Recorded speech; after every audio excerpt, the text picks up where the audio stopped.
Welcome to Spoorthi vlogs. ಇವತ್ತು ವರಮಹಾಲಕ್ಷ್ಮಿ ಹಬ್ಬ. ಎಲ್ಲರಿಗೂ ವರಮಹಾಲಕ್ಷ್ಮಿ ಹಬ್ಬದ ಶುಭಾಶಯಗಳು. ನಾನು ನನ್ನ ಫ್ಯಾಮಿಲಿ ಜೊತೆ ಟ್ರಿಪ್ಗೆ ತಿರುವನಮಲೈಗೆ ಹೋಗ್ತಾ ಇದ್ದೀನಿ. ಅಲ್ಲಿ ನಾವು ವಿಸಿಟ್ ಮಾಡ್ತಾರ ಟೆಂಪಲ್ ಹೆಸರು Arunachaleshwara temple. So we will continue our journey. Till that see you and ಬಾಯ್.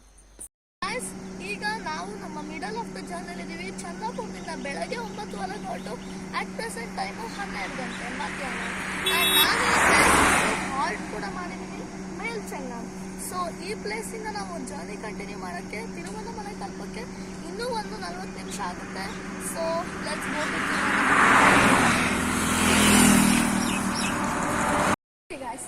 ನಾನೀಗ ಬಂದಿದ್ದೀನಿ ತಿರುವನಮಲೈದ ಮೋಸ್ಟ್ ಇಂಪಾರ್ಟೆಂಟ್ ದೇವಸ್ಥಾನ ಅರುಣಾಚಲೇಶ್ವರ ದೇವಸ್ಥಾನ.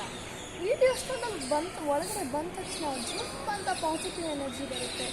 ಆ ಪಾಸಿಟಿವ್ ವೈಬ್ಸ್ ಬಂದಾಗ ನನಗೆ ತುಂಬ ಖುಷಿ ಆಯಿತು. ನನ್ನ ಮನಸ್ಸಿಗೂ ಅಷ್ಟೇ ತುಂಬ ತಂಪಾಗಿ ಫೀಲ್ ಆಯಿತು ಗೈಸ್. ನೀವು ಇನ್ನೂ ಒಂದ್ಸಲ ವಿಸಿಟ್ ಮಾಡಿ ಗೈಸ್.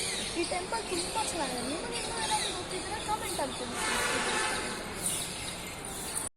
ಸೊ ಗಾಯ್ಸ್, ಇದೇ ಅರುಣಾಚಲೇಶ್ವರ ದೇವಸ್ಥಾನದ ದೊಡ್ಡ ಗೋಪುರ. ಇದು 217 ಫೀಟ್ ಇದೆ. ಹಾಗೂ ಕೃಷ್ಣದೇವರಾಯರು ಇದನ್ನ ಕಟ್ಸಿರೋದು. ಅಮೇಸಿಂಗ್ ಅಲ್ವಾ? ಇಲ್ಲಿ ಸುಬ್ರಹ್ಮಣ್ಯ ಕೂಡ ಹುಟ್ಟಿದಾರಂತೆ. Wow guys.